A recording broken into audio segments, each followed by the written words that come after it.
Calls to maintain stimulus. Will it ever end? Hello everyone, Florian.heise here, and welcome to another episode of HeiseSays. Grab your stein of coffee and let's have a look at this Yahoo Finance article, because it's not going to surprise any of us. We're all concerned about these government interventions and what will happen to the market when it ends. So naturally the question is, will it end? Will it end? When will we start hearing calls again to extend things, to push it out further, to continue the stimulus? We need to have Home Builder 2.9. We need to extend the trading while insolvent provisions for another 17 years to keep the economy going. I don't know if I'm even joking anymore, to be honest. I'm just waiting for Mortgage Keeper, and then it'll be rent. Wait, we don't. Could we call the moratorium on evictions Rent Keeper now? So, be careful. The RBA reveals a forgotten lesson from the GFC, and this is written by Jessica Yan for Yahoo Finance. 2 years ago, in December 2018, Reserve Bank Deputy Governor Guy Debelle gave a speech on the lessons that had been learned from the GFC. At the time, the GFC had just marked its 10-year anniversary. Just think about that. I was talking to an engineer this morning, and we were both lamenting the fact that fees are pretty bad in the construction industry. I was saying how in architecture fees really are in the gutter, honestly. I looked up the other day the wages for an architect, the average wages. What do you think? Let me know in the comments what you think the wage for an architect is in Australia, just the average. And I'll have a shot of coffee, and you let us know, and then I'll tell you what I found out yesterday. So the average over the whole country, from I think Seek or Indeed or something I found that annoyed me. 75k, everyone. And in some ways it varies. WA, it's actually higher than other parts of the country, with probably the mining work they have over there.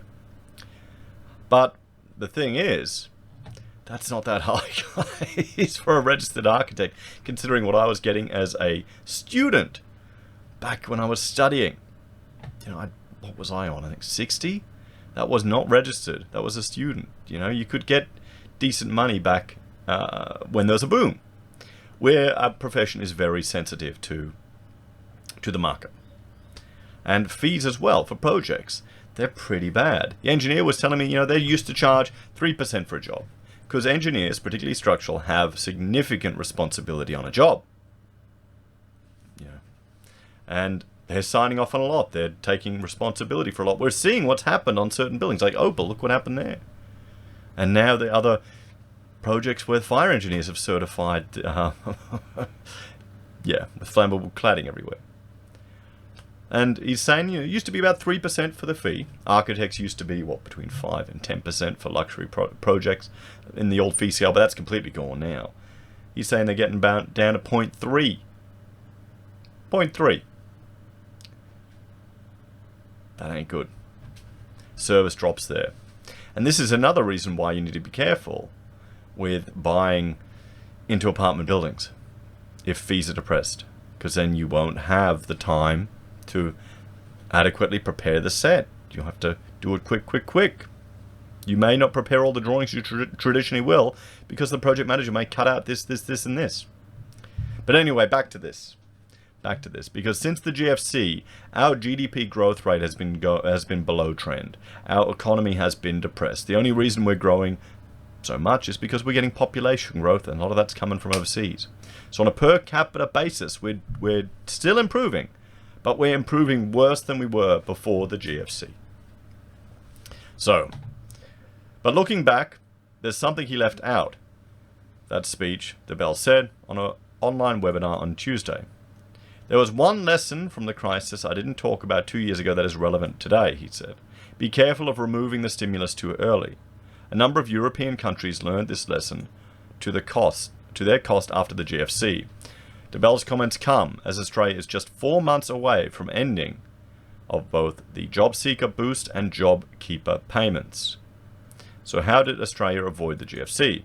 Australia was only one of 4 nations around the world that avoided the otherwise global downturn, along with Ireland, Israel, Poland, and South Korea. Ireland certainly didn't avoid the GFC. No, not at all. They copped it. They copped it really hard. And they had a property bubble. And apparently everything was going really well. And even when it started correcting a bit, it started climbing back up again. And everyone said it would be fine.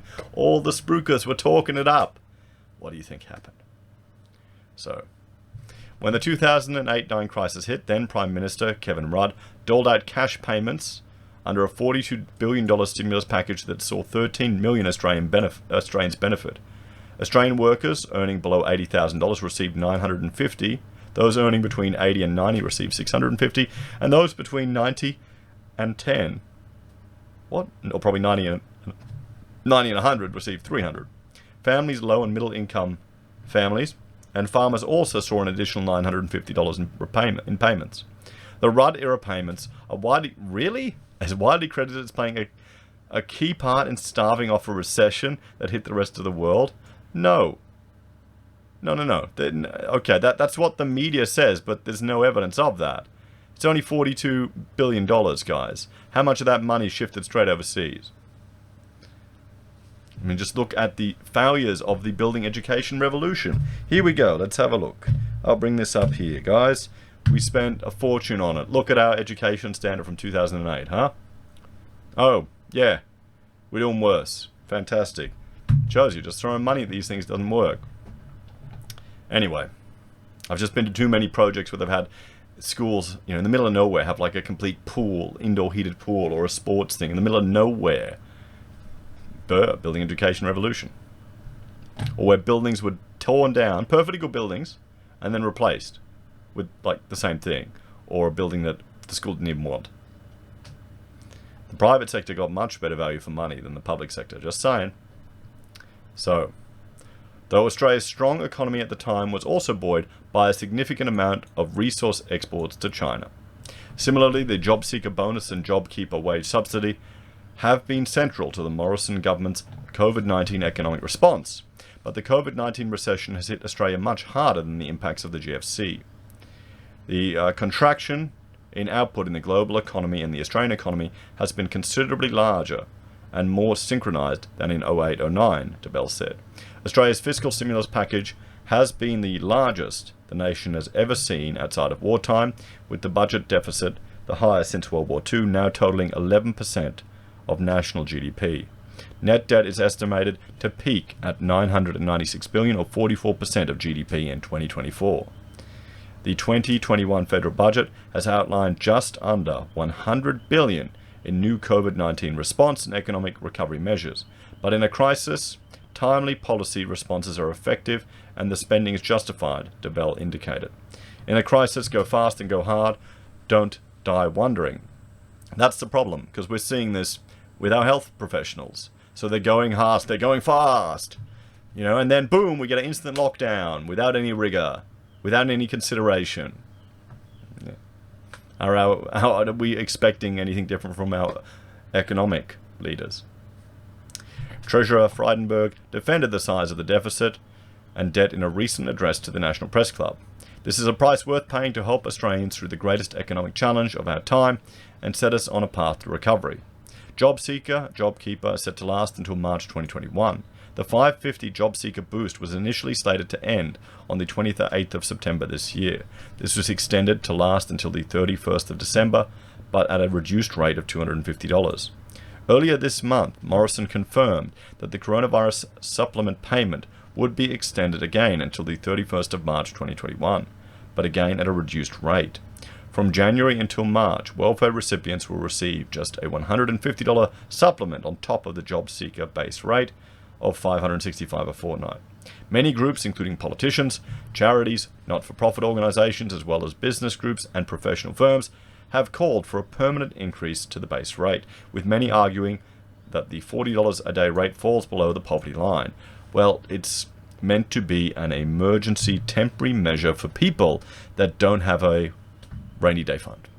That's what it is. It's not a lifestyle. It's not meant to be a long-term solution. It's meant to be an emergency temporary measure.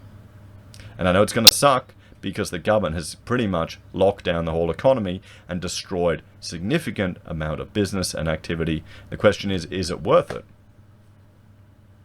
And you've also got to understand that there's some people that due to our interventions in the market, due to minimum wages, legislations and rules impeding people from getting work that aren't actually worth those minimum levels. So then I would say you have a duty of care to provide for them. Meanwhile, JobKeeper has been extended until the 28th of March 2021, but split into 2 tiers depending on your hours worked. The rate will drop on the 4th of January from $1,200 per fortnight to $1,000 per fortnight if you're eligible for Tier 1, and $750 to $650 per fortnight if you receive Tier 2. In late June, think tank Grattan Institute said the Australian government would have to spend 70 to 90 billion in additional stimulus across the next 2 years to recover from the economic crisis. Oh, and I've got a little guest here now who's just appeared. So there we have it, everyone. There we have it. Okay, she's brought me a tripod for a camera. There we have it, everyone. Calls for continuing with the stimulus. What do you all think? We're going to see more of this. Yeah, we definitely will. We'll have to see what happens next year. As always, thank you all for watching. Please like, share, and subscribe to the channel. If you're a fan and want to support the content I create here, there's a few ways you can. You can join us on YouTube or Patreon. You can support us using our affiliate links at Amazon, eBay, Independent Reserve, or Kucoin. You can buy a merch from HeiseSays, use Gold Pass from the Perth Mint, or support us via PayPal. Take care, everyone. Have a great day, and I will see you all in the next episode. I've got to see what my daughter's destroying behind me. Bye.